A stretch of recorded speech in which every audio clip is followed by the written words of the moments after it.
ಗೆ ಸಂಬಂಧಪಟ್ಟಂತಹ ಸುದ್ದಿ ಈಗಾಗಲೇ ಏನಂತಂದರೆ ರಾಜ್ಯದಲ್ಲಿ ಅಕಾಲಿಕ ಮಳೆ ಅಂದರೆ ಗುಡುಗು ಸಹಿತ ಮಳೆ ಆಗ್ತಾ ಇದೆ. ಸೊ ಈಗ ವಾಡಿಕೆಗಿಂತ ಅಂದರೆ ಈ ವರ್ಷ ವಾಡಿಕೆಗಿಂತ 108% ಹೆಚ್ಚು ಮಳೆಯಾಗತ್ತೆ ಅನ್ನುವಂತಹ ಒಂದು ವರದಿಗಿದೆ.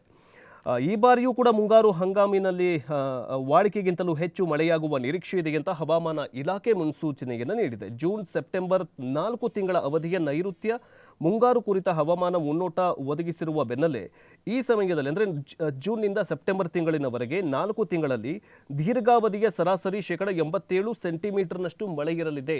ಜೊತೆಗೆ ಈ ಬಾರಿ 105ರಷ್ಟು ಮಳೆಯಾಗುವ ಸಾಧ್ಯತೆ ಇದೆ ಅಂತ IMD ಅಂದರೆ ಹವಾಮಾನ ಇಲಾಖೆ ಹೇಳಿದೆ.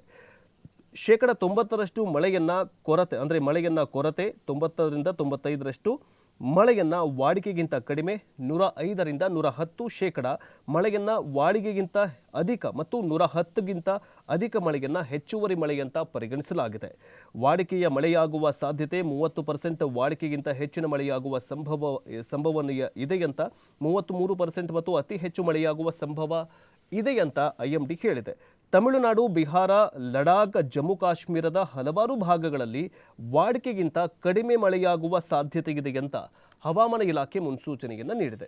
ಈಗಾಗಲೇ ಕಳೆದ ಒಂದು ವಾರದಿಂದ ಮಾನ್ಸೂನ್ ಮಾರುತಗಳು ಭಾರತಕ್ಕೆ ಅಂದರೆ ಅಕಾಲಿಕ ಅಂದರೆ ಶಾಖದ ಉತ್ಪತ್ತಿಯಿಂದಾಗಿ ಅಥವಾ ಹವಾಮಾನ ವೈಪರೀತ್ಯದಿಂದಾಗಿ ಈಗಾಗಲೇ ಬೆಂಗಳೂರು ಸೇರಿದಂತೆ ರಾಜ್ಯದ ಕೆಲವೊಂದು ಭಾಗಗಳಲ್ಲಿ ಈಗ ಮಳೆ ಶುರುವಾಗಿದೆ. ಇನ್ನೇನು ಏಪ್ರಿಲ್ ಮೇ ತಿಂಗಳಿಗೆ ಎಂಟ್ರಿ ಕೊಡುವಂತಹ ಸಂದರ್ಭದಲ್ಲಿ ಮೊದಲಿಂದ ಅಂದರೆ ಈ ವಾಡಿಕೆಗಿಂತ ಮೊದಲೇ ಈಗ ಮಳೆ ಶುರುವಾಗಿದೆ. ಈ ಮಳೆ ಈಗ ಅನೇಕ ಅವಾಂತರಗಳನ್ನು ಕೂಡ ಸೃಷ್ಟಿ ಮಾಡಿದೆ.